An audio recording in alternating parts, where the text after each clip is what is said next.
साधना शिविर के इस पहली बैठक में साधक के लिए जो पहला चरण, उस संबंध में ही मैं आपसे बात करना चाहूंगा। साधक के लिए पहली सीढ़ी क्या है? विचारक के लिए सीढ़ियां अलग होती हैं,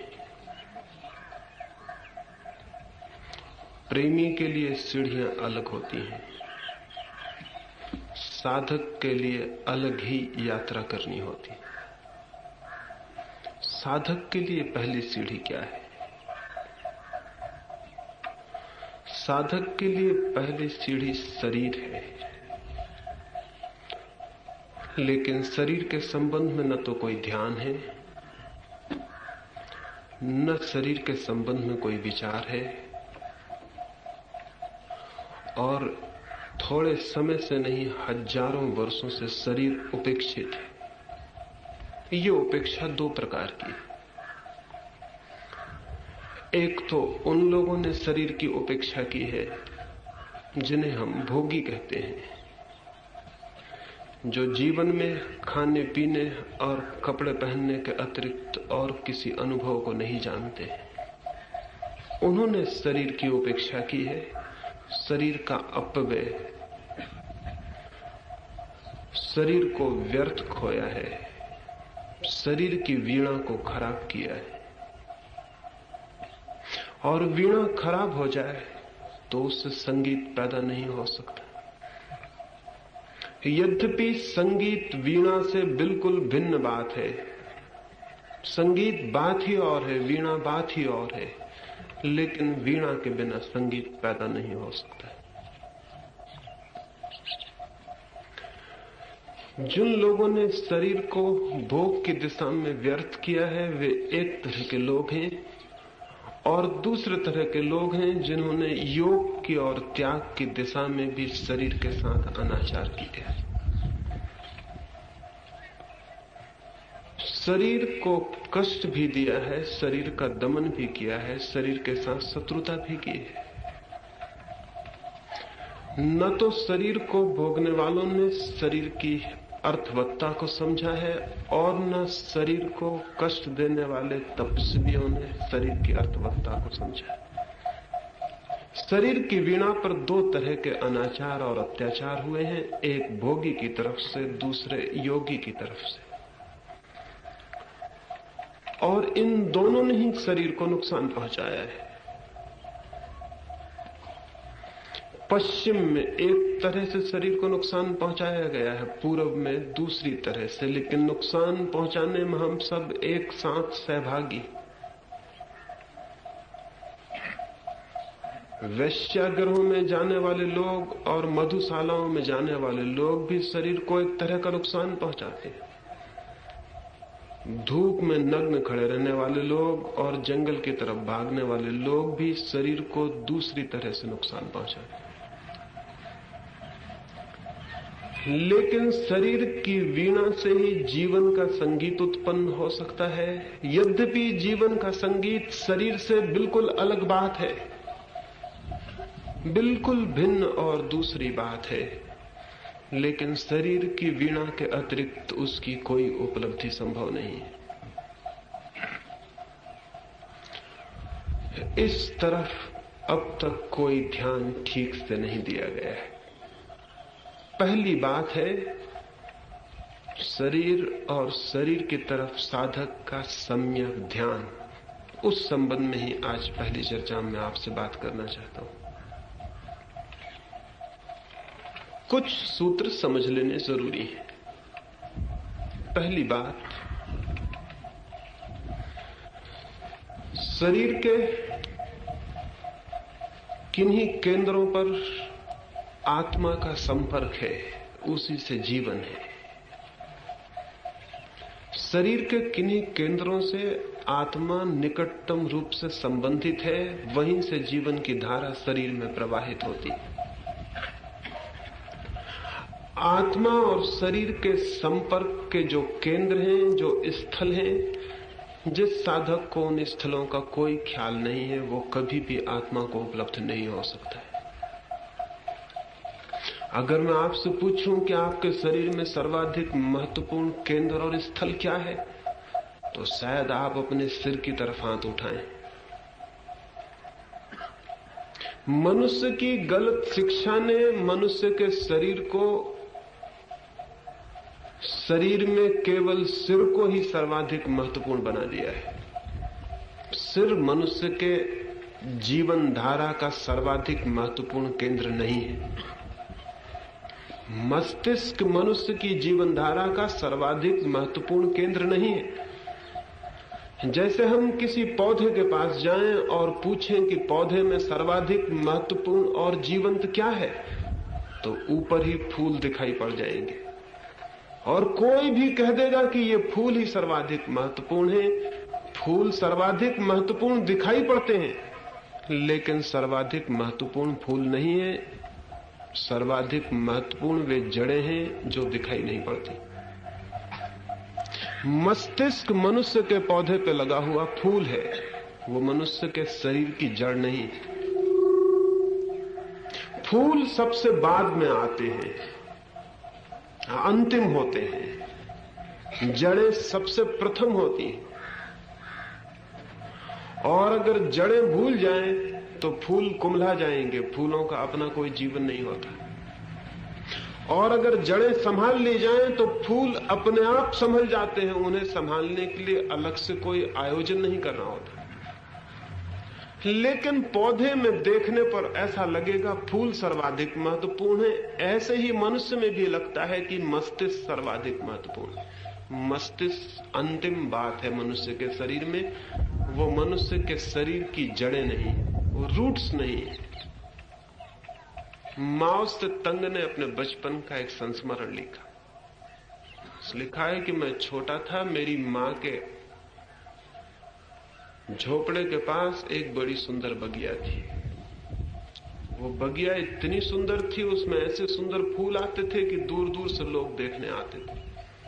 फिर मेरी मां बूढ़ी हो गई और बीमार पड़ी। न तो वो अपनी बीमारी से चिंतित थी, न अपने बुढ़ापे से। उसकी चिंता एक ही थी कि उसकी बगिया का क्या होगा। माओ छोटा था।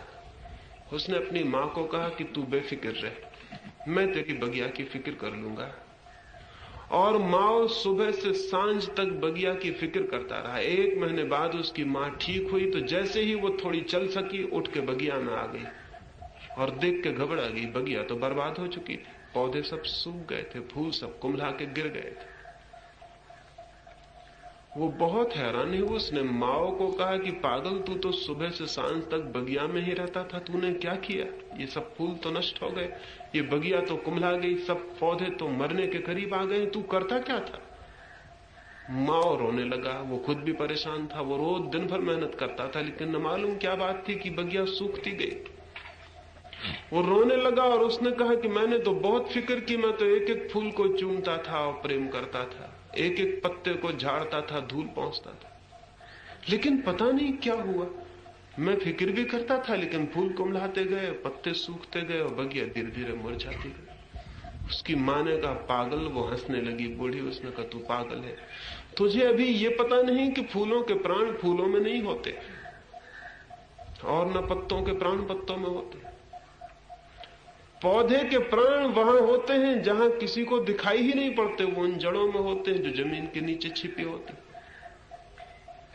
और उन जड़ों की अगर कोई फिक्र ना करे तो फूल और पत्ते नहीं संभाले जा सकते। कितने ही चूमे जाएं, कितना ही उनको प्रेम किया जाए, कितनी उनकी धूल झाड़ी जाए, पौधा कुम्हला ही जाएगा। लेकिन फूलों की कोई बिल्कुल भी फिक्र ना करे और जड़ों को संभाल ले तो फूल अपने आप संभल जाते हैं। जड़ों में से फूल आते हैं, फूलों में से जड़ें नहीं आती। लेकिन अगर हम किसी आदमी से पूछें कि मनुष्य के शरीर में सर्वाधिक महत्वपूर्ण हिस्सा क्या है, तो अनजाने ही उसका हाथ सिर की तरफ उठेगा और वो कहेगा कि सिर सबसे ज्यादा महत्वपूर्ण। या अगर वो स्त्री हो तो हो सकता है उसका हाथ हृदय की तरफ उठ जाए और वो कहे हृदय सबसे ज्यादा महत्वपूर्ण। हृदय भी सर्वाधिक महत्वपूर्ण नहीं है और मस्तिष्क भी सर्वाधिक महत्वपूर्ण नहीं है। पुरुषों ने सारा बल मस्तिष्क पे दिया है और स्त्रियों ने सारा बल हृदय पे दिया है, और दोनों से मिला हुआ समाज रोज नष्ट होता चला गया है, क्योंकि ये दोनों ही बिंदु शरीर में महत्वपूर्ण बिंदु नहीं। ये दोनों ही बहुत बाद के विकास हैं। मनुष्य की जड़ें इनमें नहीं है। और मनुष्य की जड़ों से मेरा क्या मतलब? जैसे पौधे की जड़ें होती हैं पृथ्वी में, उन्हीं जड़ों से वो जीवन और रस खींचता है, उसी से जीवित होता है। ऐसे ही मनुष्य के शरीर में किसी बिंदु पर वे जड़ें हैं जो आत्मा से जीवन और रस खींचती हैं और जिनके कारण शरीर जीवित होता है। जिस दिन वे जड़ें शिथिल हो जाती हैं, शरीर समाप्त हो जाता है। भूमि में पौधे की जड़ें हैं, मनुष्य के शरीर की जड़ें आत्मा में प्रविष्ट हैं, लेकिन मस्तिष्क नहीं है वो जगह, और न ही हृदय वो जगह जहां से मनुष्य प्राणों से जुड़ता है। और अगर हमें उन जड़ों का कोई पता ना हो तो हम कभी भी साधक के जगत में प्रवेश नहीं कर सकते। कहां हैं फिर मनुष्य की जड़ें? शायद आपके ख्याल में भी नहीं है। कुछ सीधी और सरल सी बातें भी अगर हजारों साल तक ध्यान से भूली रहें तो विस्मृत हो जाती। मां के पेट में बच्चा पैदा होता है, बड़ा होता है, तो मां से वो किस जगह से जुड़ा होता है? मस्तिष्क से या हृदय से? वो नाभि से जुड़ा होता है। जीवन की धारा उसे नाभि से उपलब्ध होती है। हृदय भी बाद में विकसित होता है, मस्तिष्क भी बाद में विकसित होता है। मां की जीवन धारा उसे नाभि से उपलब्ध होती है। मां के शरीर में बच्चे की जड़ें नाभि से फैली होती है। न केवल दूसरे मां के शरीर में उसकी जड़ें नाभि से फैली होती हैं, बल्कि स्वयं के प्राणों में भी उसकी जड़ें नाभि से ही फैली होती हैं।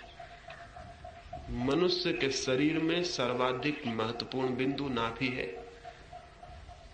उसके बाद हृदय विकसित होता है, उसके बाद मस्तिष्क विकसित होता है। ये बात की फैली हुई टहनियां हैं, इन पर फूल भी लगते हैं।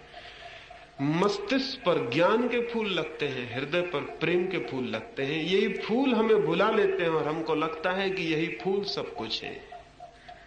लेकिन जड़ें मनुष्य के शरीर की और प्राणों की नाभि में होती हैं। वहां कोई फूल नहीं लगते, वो बिल्कुल अदृश्य हैं, वो दिखाई भी नहीं पड़ते। लेकिन पिछले 5000 वर्षों में मनुष्य के जीवन में जो विकृति आई है वो इसी बात से आई है कि हमने सारा बल या तो मस्तिष्क पर दिया है या हृदय पर दिया है। हृदय पर भी बहुत कम बल दिया है, अधिक बल तो मस्तिष्क पर दिया है। बचपन से ही सारी शिक्षा मस्तिष्क की शिक्षा है। नाभि की तो दुनिया में किसी कोने में कहीं कोई शिक्षा नहीं, सारी मस्तिष्क की शिक्षा है। तो मस्तिष्क तो बड़ा होता चला जाता है और जड़ें छोटी होती चली जाती है। मस्तिष्क का फूल तो फिक्र करते हैं हम उसकी, वो भारी हो जाता है और जड़ें हमारी विलीन होती चली जाती है। फिर जीवन की धारा क्षीण बहने लगती है और आत्मा से हमारे संपर्क शिथिल हो जाते हैं। फिर धीरे धीरे तो हम उस जगह आ गए हैं कि आदमी ये भी कहने लगा है, कहां है आत्मा? कौन कहता है कि आत्मा है? कौन कहता है कि परमात्मा है? हमें तो कुछ पता नहीं चलता है, पता नहीं चलेगा, पता नहीं चल सकता है। क्योंकि कोई आदमी अगर वृक्ष के पूरे शरीर पर ढूंढ ले और कहे कहां है जड़ें, हमें तो कुछ पता नहीं चलता है। तो ठीक ही कह रहा है, वृक्ष के ऊपर कहीं कोई जड़ें नहीं। जड़ें जहां हैं वहां तक हमारी पहुंच बंद हो गई है, वहां तक हमारा ख्याल बंद हो गया। और बचपन से ही चूंकि मस्तिष्क की और माइंड की ही सारी प्रशिक्षण है, सारा शिक्षण है, तो हमारा सारा ध्यान, हमारा सारा अटेंशन मस्तिष्क में उलझ के समाप्त हो जाती। जीवन भर हम मस्तिष्क के आसपास ही घूमते रहते हैं, उससे नीचे हमारा ध्यान प्रवेश ही नहीं करता। साधक की यात्रा नीचे की तरफ है, जड़ों की तरफ। मस्तिष्क से उतरना है हृदय तक और हृदय से उतरना है नाभि तक, और नाभि के बाद ही कोई आत्मा में प्रवेश पा सकता है, उसके पहले कभी नहीं पा सकता। आमतौर से हमारे जीवन की गति नाभि से मस्तिष्क की तरफ है, साधक की गति बिल्कुल उल्टी होने को है, मस्तिष्क से नाभि की तरफ उसे नीचे उतरना है।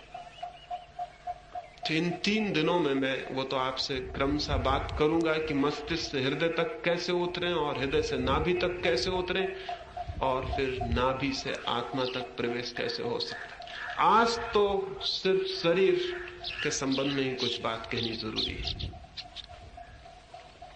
पहली बात तो यही ध्यान में लेने की आवश्यक है कि मनुष्य के प्राणों का केंद्र नाभि है, वहीं से बच्चा जीवन पाना शुरू करता है, वहीं से उसके सारे जीवन की शाखाएं प्रशाखाएं फैलनी शुरू होती है, वहीं से उसे ऊर्जा मिलती है, वहीं से शक्ति मिलती है। लेकिन उस ऊर्जा के केंद्र पर हमारा ध्यान नहीं है, जरा भी नहीं है। और उस ऊर्जा के केंद्र को, उस शक्ति के केंद्र को जानने की जो भी व्यवस्था है, उस पर भी हमारी कोई दृष्टि नहीं, बल्कि उसे भूल जाने की जो व्यवस्था है उस पर हमारी पूरी दृष्टि है और पूरी शिक्षा है। इसीलिए पूरी शिक्षा गलत हो गई। सारी शिक्षा मनुष्य को धीरे धीरे पागलपन की तरफ ले जा रही। अकेला मस्तिष्क केवल पागलपन की तरफ ही ले जा सकता है। क्या आपको पता है जो मुल्क जितना ज्यादा शिक्षित हो गया है उतना ही वहां पागलों की संख्या बढ़ गई है? अमेरिका में आज पागलों की संख्या सर्वाधिक है। ये गौरव की बात है, ये इस बात का सबूत है कि अमेरिका सबसे ज्यादा शिक्षित है, सबसे ज्यादा सभ्य। अमेरिकी मनोवैज्ञानिक कहते हैं कि अगर 100 वर्षों तक यही व्यवस्था चली तो अमेरिका में ठीक आदमी खोजना मुश्किल हो जाएगा। आज भी 4 आदमियों में से 3 आदमियों के मस्तिष्क डमाडोल स्थिति में। सिर्फ अमेरिका में ही 30 लाख लोग रोज अपने मानसिक चिकित्सा के लिए डॉक्टरों से सलाह ले रहे हैं। धीरे धीरे शरीर के डॉक्टर कम और मन के डॉक्टर अमेरिका में बढ़ते जाते हैं, क्योंकि शरीर के डॉक्टर भी ये कहते हैं कि आदमी की 80% बीमारियां मन की हैं, शरीर की नहीं। और जैसे जैसे समझ बढ़ती है ये प्रतिशत बढ़ता जाता है। पहले वो कहते थे 40%, फिर वो कहने लगे 50%, अब वो कहते हैं 80% बीमारी मन की है, शरीर की नहीं। और मैं आपको विश्वास दिलाता हूं कि 20-25 साल के बाद वो कहेंगे 99% बीमारियां मन की है, शरीर की नहीं। ये उनको कहना पड़ेगा,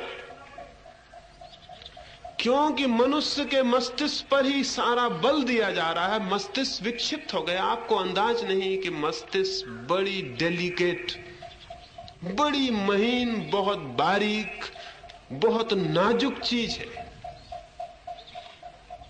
आदमी का मस्तिष्क दुनिया की सबसे ज्यादा नाजुक मशीन है। उस मशीन पर इतना भार दिया जा रहा है कि यही आश्चर्य है कि वो बिल्कुल टूट के पागल क्यों नहीं हो जाती। सारा भार मस्तिष्क पर है, और मस्तिष्क कितना नाजुक है इसकी हमें कोई कल्पना नहीं। एक आदमी की छोटी सी खोपड़ी में कितने पतले स्नायु हैं जिन पर सारा बोझ पड़ता है, चिंता पड़ती है, सारा दुख पड़ता है, सारा ज्ञान पड़ता है, सारी शिक्षा पड़ती है, सारे जीवन का भार पड़ता है। वे नाजुक कितने हैं इसका हमें कोई अंदाज नहीं। शायद आपको ख्याल भी ना हो, इस छोटे से सिर के भीतर कोई 7 करोड़ तंतु हैं। उनकी संख्या ही आपको बता सकती है कि वे कितने छोटे होंगे, क्योंकि इतने से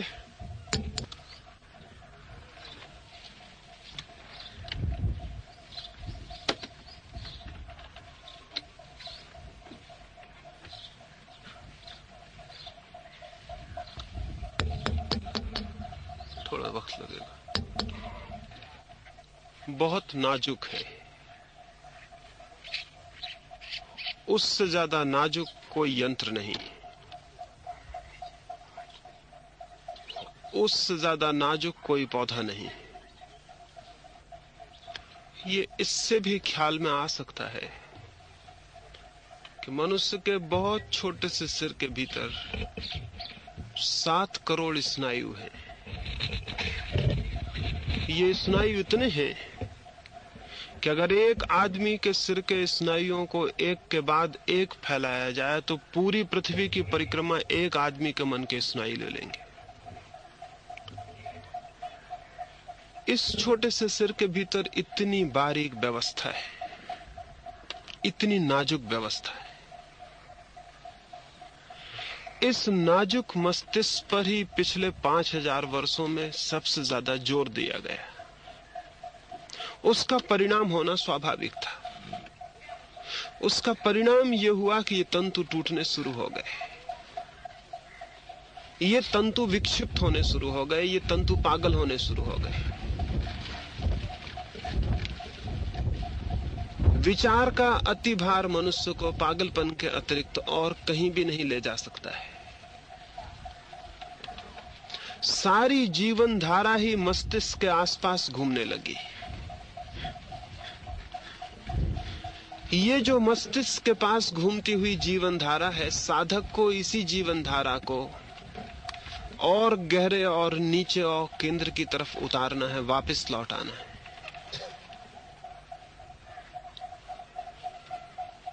ये कैसे वापस लौट सकेगी, उसके पहले सूत्र शरीर के संबंध में हमें समझ लेने हैं। पहली बात, शरीर को या तो भोगने की दृष्टि से देखा जाता है या त्यागने की दृष्टि से देखा जाता है। शरीर को साधना का एक मार्ग और परमात्मा का एक मंदिर और जीवन के केंद्र को खोज लेने की एक सीढ़ी की तरह नहीं देखा जाता है।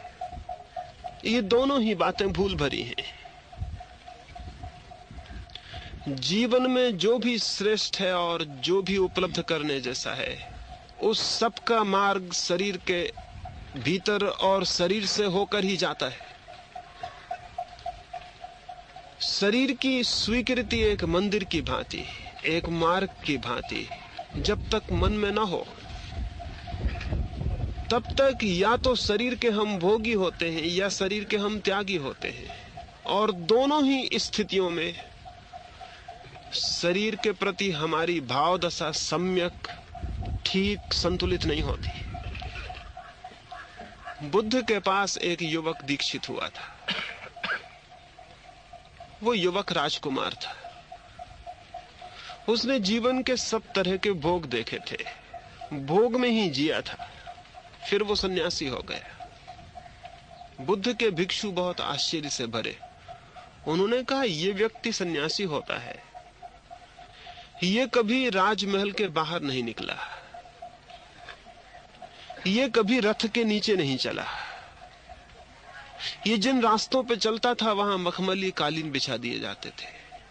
ये भिखारी होगा, ये इसको क्या पागलपन सूझा है। बुद्ध ने कहा, आदमी का मन हमेशा अति पर डोलता है, एक एक्सट्रीम से दूसरी एक्सट्रीम पर, एक अति से दूसरी अति पर। मनुष्य का मन मध्य में कभी भी खड़ा नहीं होता। जैसे घड़ी का पेंडुलम इस कोने से उस कोने चला जाता है लेकिन बीच में कभी नहीं होता, ऐसे ही मनुष्य का मन एक अति से दूसरी अति पर चला जाता है। अब तक इसने शरीर भोग की अति पर जिया, अब ये शरीर त्याग की अति पर जिएगा। और यही हुआ। वो राजकुमार जो कभी बहुमूल्य कालीनों के नीचे नहीं चला था, जब और भिक्षुओं के साथ रास्ते पर चलता तो सारे भिक्षु राजपथ पर चलते, वो पगडंडियों पर चलता जिन पर कांटे होते। जब सारे भिक्षु वृक्षों की छाया में बैठते तब वो धूप में खड़ा होता।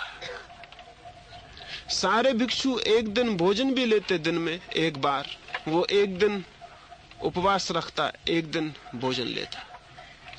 6 महीने में उसने शरीर को सुखा के कांटा बना दिया। उसकी सुंदर देह काली पड़ गई, उसके पैरों में घाव पड़ गए।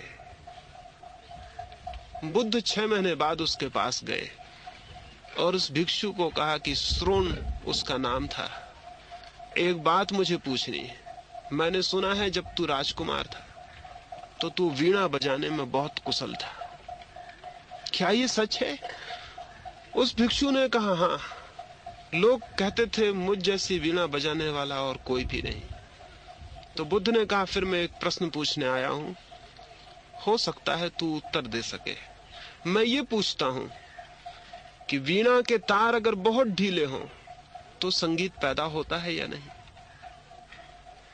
उस श्रोण हंसने लगा। उसने कहा, कैसी बात पूछते, ये तो बच्चे भी जानते हैं कि वीणा के तार बहुत ढीले होंगे तो संगीत पैदा नहीं होगा, क्योंकि ढीले तारों पर टंकार पैदा नहीं हो सकती, चोट नहीं की जा सकती, धीरे तार खींचे नहीं जा सकते, उनसे ध्वनि तरंग पैदा नहीं हो सकती। ढीले तारों से कोई संगीत पैदा नहीं हो सकता। तो बुद्ध ने कहा, और तार अगर बहुत कसे हों? तो श्रोण ने कहा, बहुत कसे तारों से भी संगीत पैदा नहीं होता, क्योंकि बहुत कसे तार छूते ही टूट जाते हैं। तो बुद्ध ने कहा, संगीत कब पैदा होता है? वो श्रोण कहने लगा, संगीत तो तब पैदा होता है जब तार ऐसी दशा में होते हैं जब न तो हम कह सकते कि वे बहुत कसे हैं और न हम कह सकते कि बहुत ढीले हैं। एक तारों की ऐसी अवस्था भी है जब न तो वे ढीले होते और न कसे होते, एक बीच का बिंदु भी है, एक मध्य बिंदु भी है।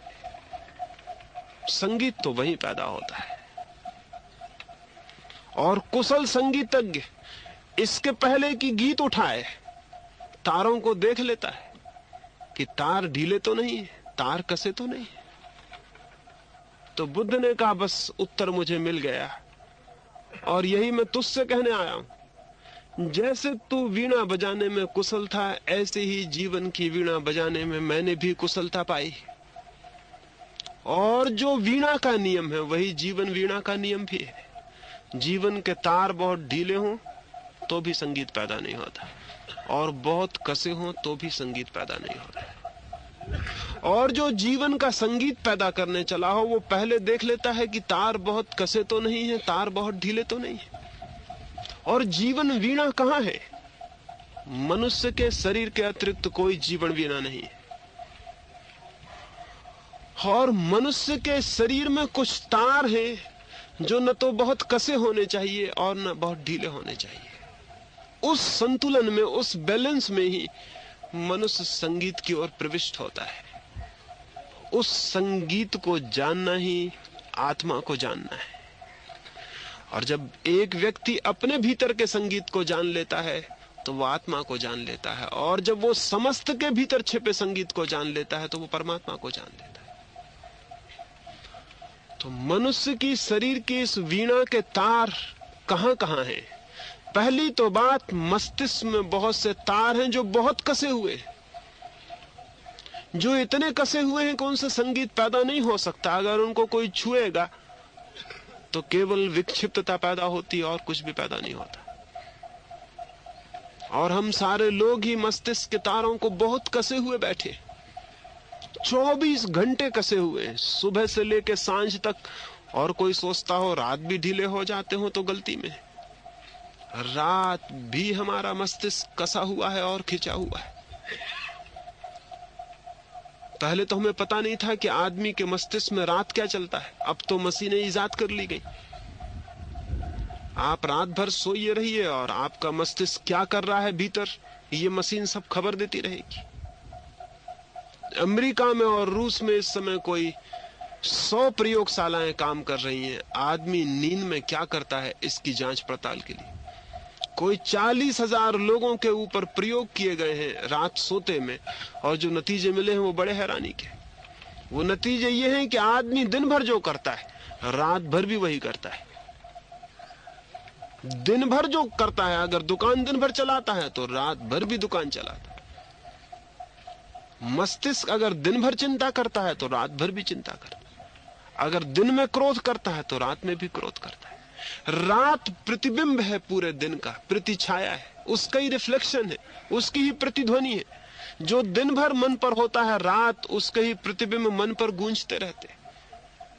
जो जो काम अधूरा रह गया होता है रात मन उसे पूरा करने की कोशिश करता है।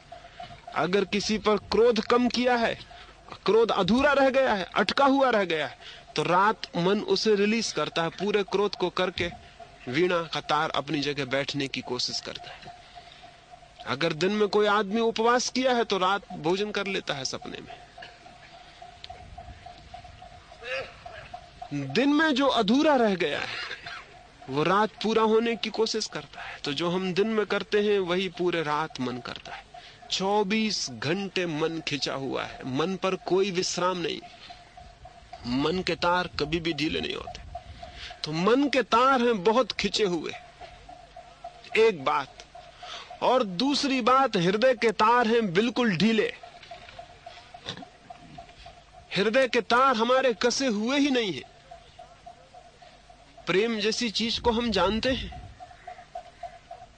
हम क्रोध को जानते हैं, हम द्वेष को जानते हैं, हम ईर्ष्या को जानते हैं, हम घृणा को जानते हैं। प्रेम जैसी चीज को हम जानते हैं। शायद हम कहेंगे हम जानते हैं, कभी कभी हम प्रेम करते हैं। शायद हम कहेंगे कि हम घृणा भी करते हैं, हम प्रेम भी करते हैं। लेकिन क्या आपको पता है ऐसा हृदय हो सकता है क्या जो घृणा भी करे और प्रेम भी करे? ये वैसे ही है जैसे हम कहें एक आदमी कभी कभी जिंदा भी होता है, कभी कभी मुर्दा भी होता है। ये हमारे विश्वास में नहीं आएगी बात, क्योंकि आदमी या तो जिंदा हो सकता है या मुर्दा हो सकता है। ये दोनों बातें साथ साथ नहीं हो सकती कि एक आदमी कभी जिंदा भी हो कभी मुर्दा भी हो। ये असंभव है, ये संभव नहीं है। या तो हृदय घृणा को ही जानता है या प्रेम को ही जानता है। इन दोनों के बीच कोई समझौता नहीं हो सकता, क्योंकि जिस हृदय में प्रेम होता है उस हृदय में घृणा असंभव हो जाती है। राबिया नाम की एक फकीर औरत थी। राबिया के पास एक दूसरा फकीर आके ठहरा। राबिया जिस धर्म ग्रंथ को पढ़ती थी उसमें उसने एक पंक्ति को काट दिया था, एक लकीर उसने काट दी थी। धर्म ग्रंथों में कोई पंक्तियां काटता नहीं, क्योंकि धर्म ग्रंथों में कोई सुधार क्या करेगा। वो दूसरे फकीर ने किताब पढ़ी, उसने कहा कि राबिया किसी ने तुम्हारे धर्म ग्रंथ को नष्ट कर दिया, ये तो अपवित्र हो गया, इसमें एक लाइन कटी हुई है, ये किसने काटी? राबिया ने कहा ये मैंने ही काटी। वो फकीर बहुत हैरान हो गया, उसने कहा तूने ये लाइन क्यों काटी? उस पंक्ति में लिखा हुआ था शैतान को घृणा करो। राबिया ने कहा मैं मुश्किल में पड़ गई हूं। जिस दिन से मेरे मन में परमात्मा के प्रति प्रेम जगा उस दिन से मेरे भीतर घृणा विलीन हो गई। मैं घृणा चाहूं भी तो नहीं कर सकती हूं, और अगर शैतान भी मेरे सामने खड़ा हो जाए तो मैं प्रेम ही कर सकती हूं। मेरे पास कोई उपाय न रहा, क्योंकि घृणा करने के पहले मेरे पास घृणा होनी चाहिए। मैं आपको घृणा करूं इसके पहले मेरे हृदय में घृणा होनी चाहिए, नहीं तो मैं करूंगा कहां से और कैसे? और एक ही हृदय में घृणा और प्रेम का सह अस्तित्व, को एग्जिस्टेंस संभव नहीं है। ये दोनों बातें उतनी ही विरोधी हैं जितनी बातें जीवन और मृत्यु। ये दोनों बातें एक साथ एक ही हृदय में नहीं होती। तो फिर हम जिसको प्रेम कहते हैं वो क्या है? थोड़ी कम जो घृणा है उसे हम प्रेम कहते हैं, थोड़ी ज्यादा जो घृणा है उसे हम घृणा कहते हैं। वो घृणा की ही मात्राएं हैं, वो घृणा के ही ग्रेडेशंस हैं, वो घृणा की ही थोड़ी और ज्यादा अनुपात है। प्रेम वहां जरा भी नहीं है। अनुपात से भूल पैदा होती है। अनुपात से इसलिए भूल पैदा होती है, आप समझते होंगे ठंड और गर्मी दो अलग चीजें हैं। दोनों अलग चीजें नहीं है। गर्मी और ठंड एक ही चीज के अनुपात है। वही चीज अनुपात गर्मी का कम हो जाए तो ठंडी मालूम होने लगती है, वही चीज अनुपात गर्मी का बढ़ जाए तो गर्म मालूम होने लगती है। ठंड गर्मी का ही एक रूप है। ठीक विरोधी मालूम होने लगती हैं दोनों चीजें कि दोनों अलग अलग हैं, दुश्मन है एक दूसरे की। दुश्मन नहीं है, एक ही चीज के घने और गैर घने रूप है। ऐसे ही घृणा को हम जानते हैं, घृणा के ही कम घने रूपों को हम प्रेम समझ लेते हैं, और घृणा के ही तीव्र घने रूपों को हम घृणा समझ लेते हैं। लेकिन प्रेम घृणा का कोई रूप ही नहीं है। प्रेम घृणा से बिल्कुल ही अलग बात है। प्रेम का घृणा से कोई संबंध नहीं है। हमारा हृदय और उसके तार बिल्कुल ढीले हैं। उन ढीले तारों से कोई प्रेम का संगीत पैदा नहीं होता, न कोई आनंद का संगीत पैदा होता। जीवन में आपने आनंद को जाना है कभी? कह सकते हैं किसी क्षण को कि यह आनंद का था और मैंने आनंद पहचाना और जाना। कठिन है ईमानदारी से यह कहना कि मैंने कभी आनंद जाना है। कभी प्रेम जाना है यह कहना भी कठिन है।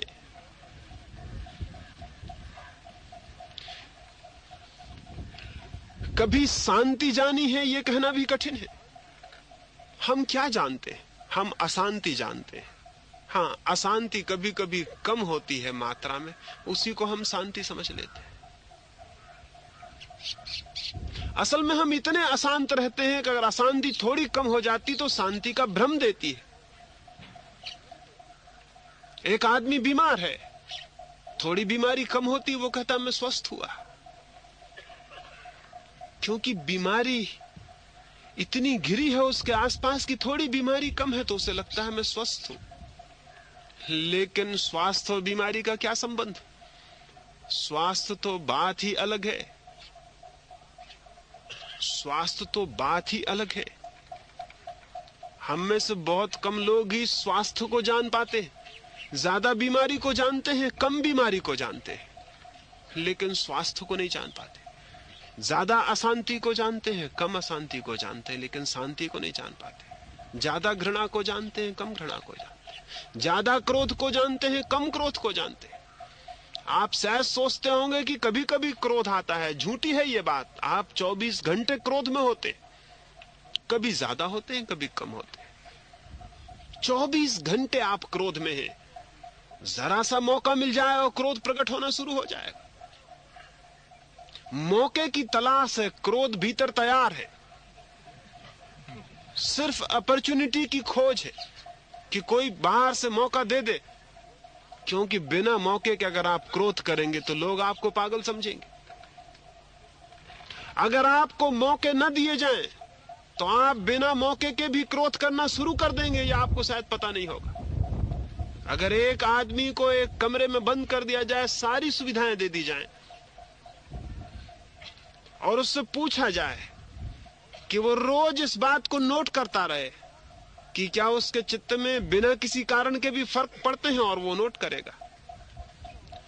उस बंद कमरे में कभी उसे अच्छा लगने लगेगा, कभी उसे बुरा लगने लगेगा, कभी वो उदास हो जाएगा, कभी वो खुश हो जाएगा, कभी वो क्रोधित अनुभव करेगा, कभी क्रोधित नहीं अनुभव करेगा। वहां कोई मौके नहीं है, वहां सब स्थिति समान चल रही, लेकिन उसे क्या हो रहा है।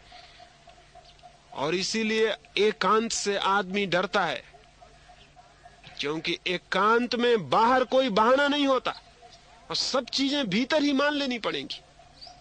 कोई भी आदमी एकांत में रख दिया जाए 6 महीने से ज्यादा स्वस्थ नहीं रह सकता, पागल हो जाए।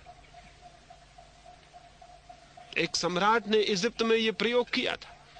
किसी फकीर ने उसको कहा ये, उस सम्राट ने कहा मैं नहीं मानता हूं। तो उस फकीर ने कहा कि तुम्हारे नगर में कोई सबसे स्वस्थ आदमी हो तो 6 महीने के लिए बंद कर दो। नगर में खोजा गया एक स्वस्थ युवक जो सब तरह से प्रसन्न था, नई शादी हुई थी, एक बच्चा था, ठीक कमाता था, बहुत मजे में था।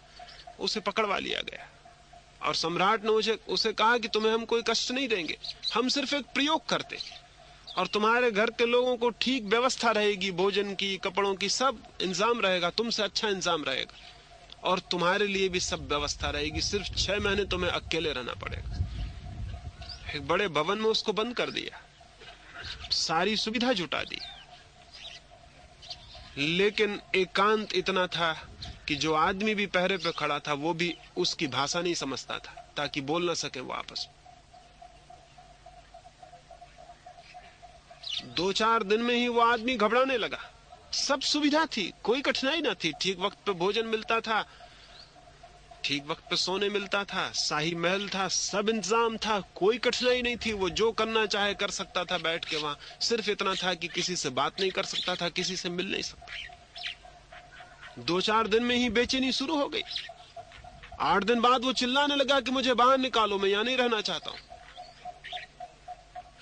कौन सी तकलीफ आ गई थी? भीतर से तकलीफें आनी शुरू हो गई थी। जिनको वो कल तक समझता था बाहर से आती हैं, वो अकेले में पता चली कि भीतर से आती। 6 महीने होते होते वो आदमी पागल हो गया। 6 महीने बाद जब उसे निकाला गया, वो पूरा पागल हो चुका था। वो अपने से ही बातें करने लगा था, अपने को ही गाली देने लगा था, अपने पे ही क्रोध करने लगा था, अपने से ही प्रेम करने लगा था। अब कोई दूसरा तो मौजूद नहीं था। 6 महीने बाद वो पागल की तरह बाहर निकाला गया। उसके ठीक हो जाने में 6 साल लगे। आप में से कोई भी पागल हो जाएगा। दूसरे लोग मौका दे देते हैं, आप पागल नहीं हो पाते, आपको बहाना मिल जाता है। इस आदमी ने गाली दी इसलिए मैं क्रोध से भर गया हूं। कोई आदमी किसी की गाली देने से क्रोध से नहीं भरता। भीतर क्रोध मौजूद है, गाली केवल मौका बनती है उसके निकल आने का। एक कुएं में पानी भरा हुआ है, हम बाल्टी डालते हैं, कुएं से पानी निकल आता है। अगर कुएं में पानी ना हो तो हम बाल्टी कितनी ही डालें, वहां से कुछ निकलने वाला नहीं। बाल्टी पानी नहीं निकाल सकती। बाल्टी की क्या ताकत है पानी निकालने के लिए? कुएं में पानी होना चाहिए। कुएं में पानी है तो बाल्टी पानी निकाल सकती है, कुएं में पानी नहीं है तो बाल्टी पानी नहीं निकाल सकती। आपके भीतर क्रोध नहीं है, आपके भीतर घृणा नहीं है, दुनिया की कोई ताकत आपके भीतर से क्रोध और घृणा बाहर नहीं निकाल सकती। वो जो बीच के क्षण है, जब कोई कुएं में बाल्टी नहीं डालता है, तब ये भ्रम पैदा हो सकता है कि कुएं में पानी नहीं है। जब कोई डालता है तब तो पानी निकलता है, लेकिन जब कोई बाल्टी नहीं डालता, कुआं खाली पड़ा है, तो शायद हम सोचते हो कि कुएं में अब पानी नहीं है तो हम गलती में हैं। ठीक ऐसे ही जब कोई हमें मौका नहीं देता तो हमारे भीतर क्रोध नहीं निकलता, घृणा नहीं निकलती, द्वेष नहीं निकलता। तो इस ख्याल में ना रहे कि आपके कुएं में पानी नहीं है। कुएं में पानी मौजूद है और प्रतीक्षा कर रहा है कि कोई बाल्टी लेके आएगा और मैं निकलूंगा। लेकिन हमारे भीतर ये जो खाली मौके हैं, इन्हीं को हम समझ लेते हैं प्रेम के, शांति के क्षण। ये झूठी बात है। गांधी ने एक दफा कहा कि दुनिया में अब तक युद्ध होता है, फिर लोग कहते हैं शांति हो जाती। लेकिन गांधी ने कहा मेरी समझ में ऐसा नहीं आता। या तो युद्ध होता है या युद्ध की तैयारी चलती है, शांति तो कभी नहीं आती। शांति धोखा है। जैसे अभी हम दुनिया में कोई युद्ध नहीं हो रहा, दूसरा महायुद्ध बंद हो गया, अब तीसरे महायुद्ध की हम प्रतीक्षा कर रहे हैं, तो हम कहेंगे ये पीसफुल डेज, ये शांति के दिन है। ये झूठी बात है। ये शांति के दिन नहीं है, ये तीसरे महायुद्ध की तैयारी के दिन है। सारी दुनिया में तैयारी चल रही युद्ध की। युद्ध होता है या युद्ध की तैयारी होती है। अभी तक दुनिया ने शांति के कोई दिन नहीं देखे। आदमी के भीतर भी क्रोध होता है या क्रोध के फिर तैयारियां होती हैं। अक्रोध की कोई अवस्था आदमी नहीं जानता। अशांति होती है, प्रकट होती है या तैयार होती। भीतर जो तैयारी के क्षण है उनको हम समझ लेते हैं, शांति के क्षण तो हम भूल में पड़ जाते हैं। हृदय के तार बिल्कुल ढीले हैं, उनसे क्रोध ही पैदा होता है, उनसे विकृति ही पैदा होती, विसंगीत ही पैदा होता है, लेकिन उनसे कोई संगीत पैदा नहीं होता। मस्तिष्क के तार हैं बहुत खिंचे हुए, उनसे पागलपन पैदा होता है। और हृदय के तार हैं बिल्कुल ढीले, उनसे क्रोध, वैमनस्य, द्वेष, घृणा, ये सब पैदा होते। हृदय के तार थोड़े कसे हुए होना चाहिए ताकि उनसे प्रेम पैदा हो सके, और मस्तिष्क के तार थोड़े शिथिल होना चाहिए ताकि उनसे विवेक पैदा हो सके, विक्षिप्तता नहीं। और अगर ये दोनों तार ठीक संतुलन में आ जाएं, तो जीवन के संगीत की संभावना पैदा हो सकती है। तो हम दो बातों पर विचार करेंगे। एक तो कि मस्तिष्क के तार कैसे शिथिल किए जा सके, और हृदय के तार कैसे तीव्र किए जा सके। हृदय के तारों पर कैसे कसाव लाया जा सके और मस्तिष्क के तारों को कैसे शिथिल किया जा सके, कैसे रिलैक्स किया जा सके। इन दोनों बातों पर विचार करेंगे, और इन दोनों की जो साधना है उसको ही मैं ध्यान कहता हूं। इन दोनों की तरफ जो साधना है उसको ही मैं मेडिटेशन कहता हूं। उसे ही मैं ध्यान कहता हूं। और ये दोनों बातें अगर पैदा हो जाएं तो फिर तीसरी बात पैदा हो सकती है, वो जो हमारा असली केंद्र है जीवन का, नाभि, उस तक भी उतरना संभव है। इनमें संगीत पैदा हो जाए दोनों केंद्रों पर तो भीतर गति हो सकती है। वो संगीत ही नाव बन जाता है हमें और गहरे ले जाने की। जितना संगीतपूर्ण होता है व्यक्तित्व, जितना भीतर संगीत पैदा होता है, उतने हम गहरे उतर सकते हैं। और जितना भीतर विसंगीत होता है उतना ही हम उथले रह जाते हैं, हम बाहर रह जाते हैं। आने वाले 2 दिनों में इस बाबत विचार करेंगे, और न केवल विचार करेंगे, प्रयोग करेंगे कि कैसे हम इन दोनों की वीणा को, ये वीणा के तारों को हम कैसे संतुलन में ला सकते हैं। अभी तो 3 बातें मैंने कही, वो ख्याल में रख लेने की हैं, ताकि आगे जो बातें मैं कहूंगा उनसे आप उनको जोड़ सकें। पहली बात, मनुष्य की आत्मा न तो मस्तिष्क से जुड़ी है और न हृदय से। मनुष्य की आत्मा जुड़ी है नाभि से। मनुष्य के शरीर में सर्वाधिक महत्वपूर्ण बिंदु नाभि है, वही केंद्र है। वो शरीर के मध्य में ही नहीं है नाभि, जीवन के भी मध्य में वही है।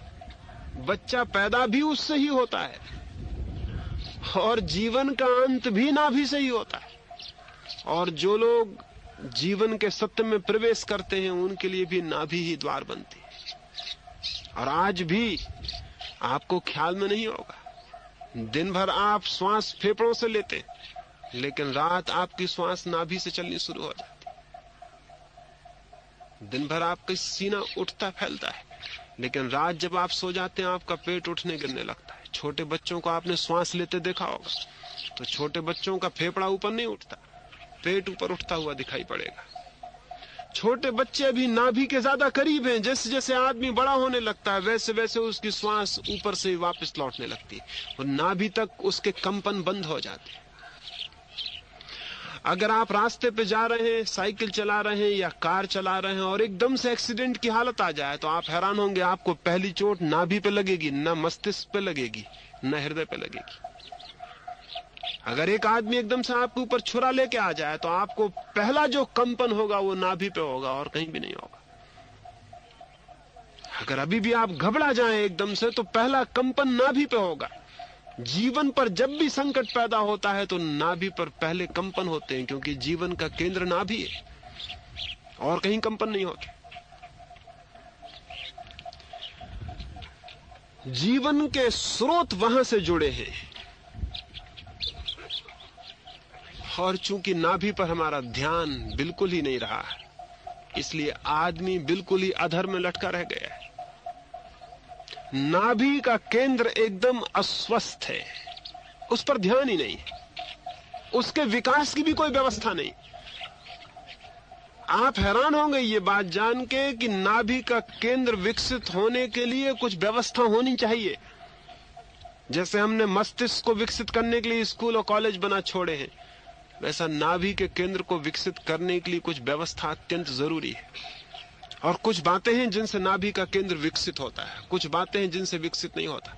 जैसे मैंने कहा कि अगर भय की स्थिति खड़ी हो जाए तो सबसे पहले नाभि कब जाती है। इसलिए जो आदमी जितना अभय की साधना करेगा उसकी नाभि उतनी ही स्वस्थ होती चली जाती। जो आदमी जितना करेज, जितने साहस की साधना करेगा उसकी नाभि का केंद्र उतना ही विकसित होता है। जितना अभय बढ़ेगा उतनी नाभि मजबूत और पुष्ट होगी और जीवन से संबंध गहरे होंगे। इसलिए दुनिया के सारे महत्वपूर्ण साधकों ने अभय को, फियरलेसनेस को साधक का अनिवार्य गुण माना है।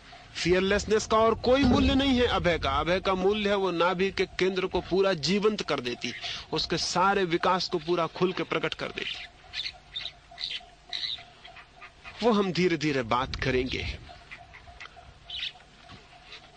नाभि के केंद्र पर सर्वाधिक ध्यान देना आवश्यक है। मस्तिष्क के केंद्र से ध्यान को धीरे धीरे हटाना जरूरी है। हृदय के केंद्र से भी धीरे धीरे ध्यान को हटाना जरूरी है, ताकि वो नीचे और डीपर और गहरे से गहरे में प्रवेश हो जाए।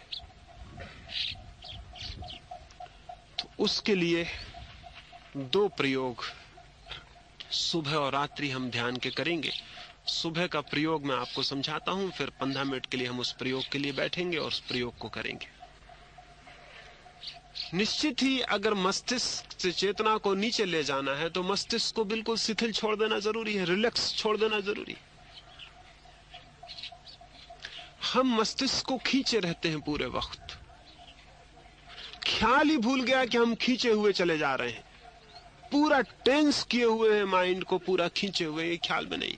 तो पहले उसे शिथिल छोड़ देना जरूरी है। तो अभी हम जब ध्यान के लिए बैठेंगे तो उसमें 3 बातें हैं। पहली बात, पूरे मस्तिष्क को बिल्कुल ऐसे शिथिल छोड़ देना है, इतना शांत और ढीला छोड़ देना है जैसे आप कुछ भी नहीं कर रहे हैं। लेकिन आपको कैसे समझ में आएगा कि आपने शिथिल छोड़ दिया? आपको कैसे ख्याल में आएगा कि मैंने शिथिल छोड़ दिया? अगर मैं इस मुट्ठी को जोर से खींचूं तो मुझे पता चलता है कि सारी नसें खींची हुई हैं। फिर मैं इसे ढीला छोड़ दूं तो मुझे पता चलेगा कि सारी नसें ढीली छूट गई। और चूंकि हमारा मस्तिष्क पूरे वक्त ही खिंचा हुआ है, इसलिए हमें पता ही नहीं चलता कि खिंचा हुआ होना क्या है और ढीला हो जाना क्या है।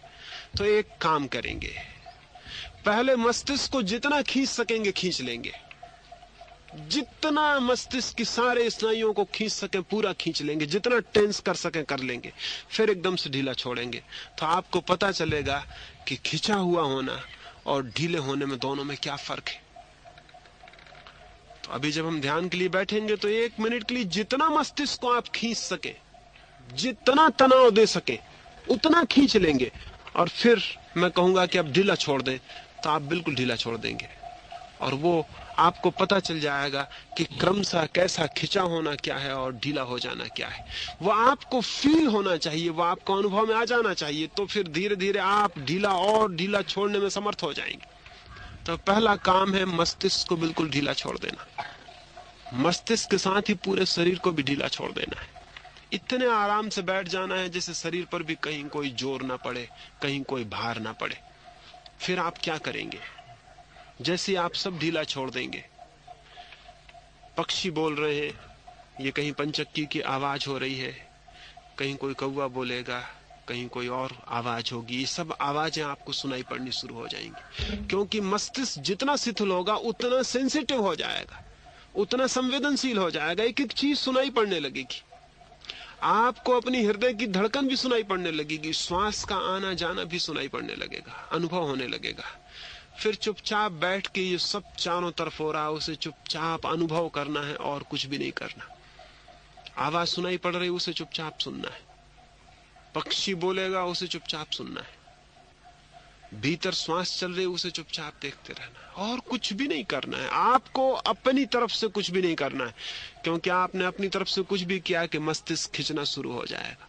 आपको तो एक रिलैक्स्ड अवेयरनेस में, एक शिथिल जागरूकता में बैठे रहना। सब हो रहा है, आप चुपचाप सुन रहे हैं और आप हैरान हो जाएंगे।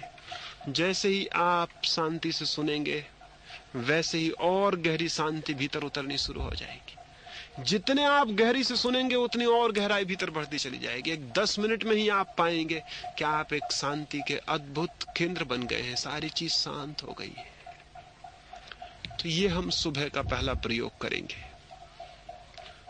पहली बात, मस्तिष्क को खींचेंगे आप पूरी तरह से। जब मैं कहूंगा पूरे मस्तिष्क को खींच ले, तो आंख बंद करके पूरे मस्तिष्क को जितना आप खींच सकते हैं, जितना टेंस कर सकते हैं उतना टेंस कर लेंगे। फिर मैं कहूंगा छोड़ दें ढीला, तो एकदम से ढीला छोड़ देंगे, फिर ढीला छोड़ते चले जाएंगे। उसी तरह शरीर को ढीला छोड़ देंगे।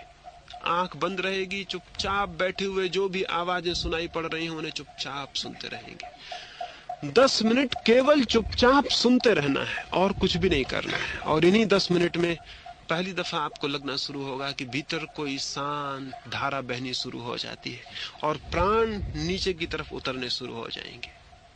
मस्तिष्क से वो नीचे की तरफ डूबने शुरू हो जाएंगे। आपकी आई तो नहीं बिजली? ये तो बड़ा मुश्किल हो जाएगा। क्योंकि थोड़ा दूर दूर बैठना पड़ेगा, फिर दूसरे को बिल्कुल पास नहीं बैठना, कोई किसी को छुएगा नहीं, बहुत कष्टपूर्ण काम हो जाए। कुछ बैटरी की व्यवस्था कर लेना पहले, बहुत कष्टपूर्ण हो जाए।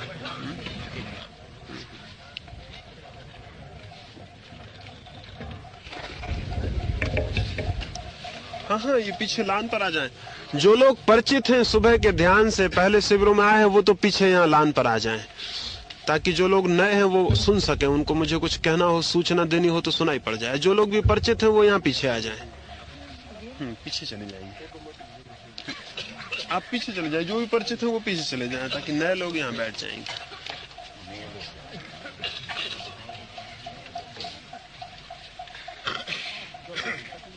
अच्छा, तू आ गई है, अच्छी बात। पीछे जाइए चंदन जी, पीछे जाइए।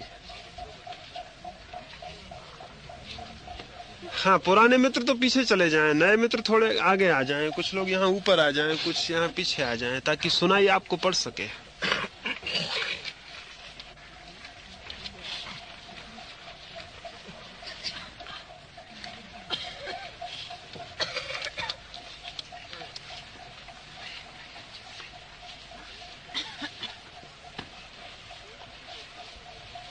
कोई किसी को छूता हुआ नहीं बैठेगा, कोई किसी को छुए नहीं।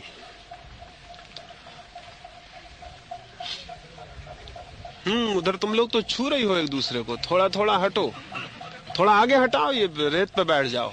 थोड़ा आगे हटाओ।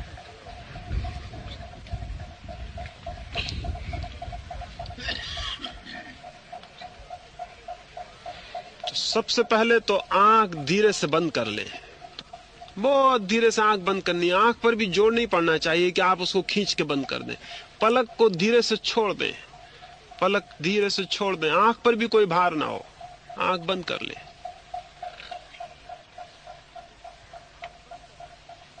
हाँ, आंख बंद कर ले,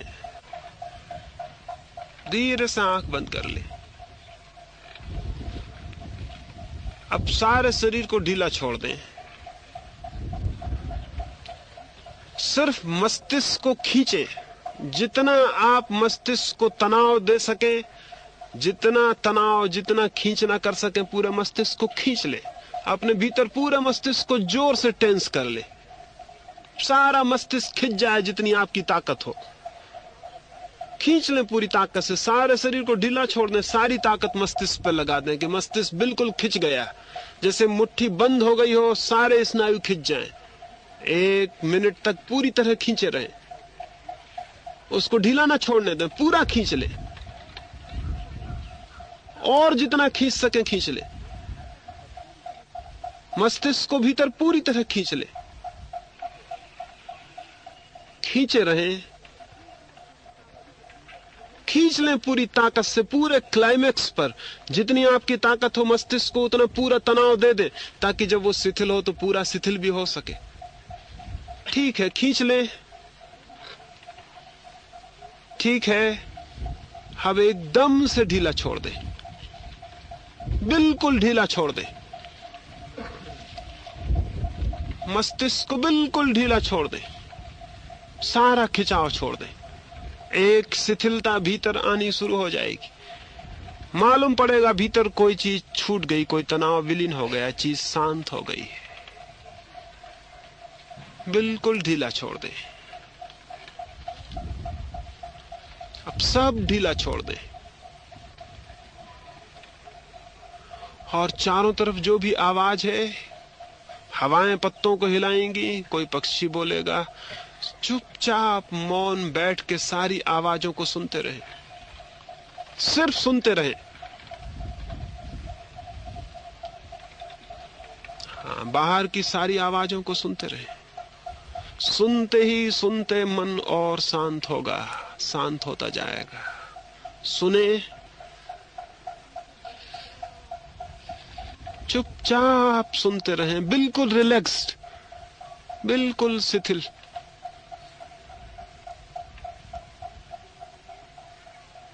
सुनते रहें, 10 मिनट के लिए चुपचाप सुनते रह जाएं।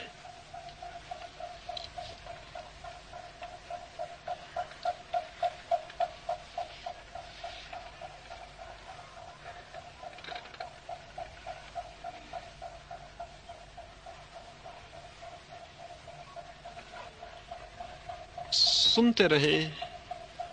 सुनते सुनते ही मन शांत होता जाता है।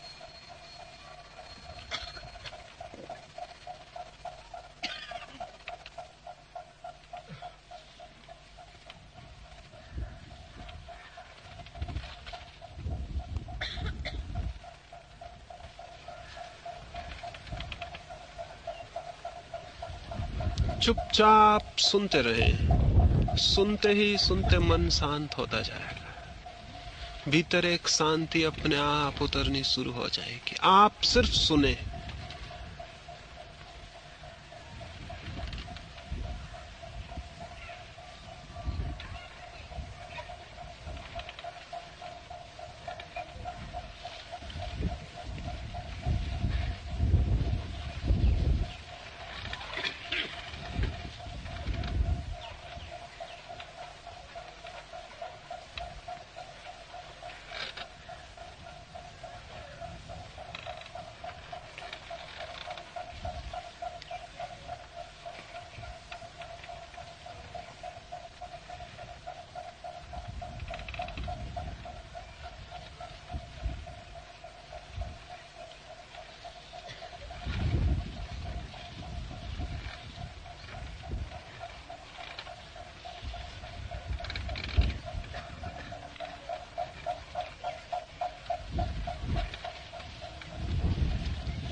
सुनते रहें। मन शांत होता जा रहा है। मन एकदम शांत होता जाएगा। मन शांत हो रहा है। मौन सुनते जाएं। मन शांत हो रहा है।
मन शांत हो रहा है। मन एकदम गहरे और शांत होता जाएगा। कोई चीज गहरे और गहरे डूबती चली जाएगी। चेतना नीचे उतरेगी और शांत होती जाएगी।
मन शांत हुआ है।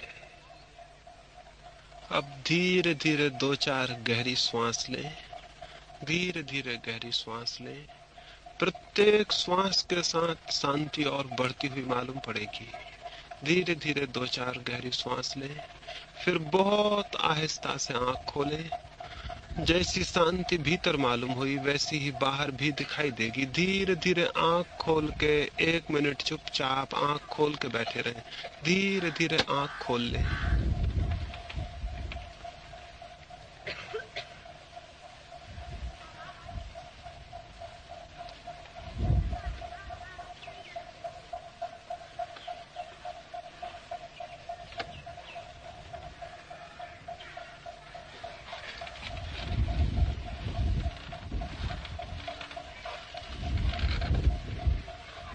ये तो प्रयोग हमने समझने के लिए किया। दोपहर में कहीं भी एकांत में बैठ जाएं और इस प्रयोग को ठीक से करें। ये सिर्फ समझने के लिए हमने यहाँ प्रयोग किया कि आपकी समझ में आ जाए कैसे करना है। दोपहर में किसी भी वृक्ष के नीचे जाके बैठ जाएं या रात में अकेले में चुपचाप और इस प्रयोग को पूर्णता से करें। वहां ठीक ठीक गहराई में उतरना संभव हो पाएगा। 3 दिन अगर ठीक से मेहनत करेंगे तो ऐसा असंभव है कि 3 दिन में कोई गहराई उपलब्ध न हो। वो निश्चित उपलब्ध होती है। तो अलग बैठ के एकांत में जाके प्रयोग को करें। सुबह की बैठक समाप्त हुई।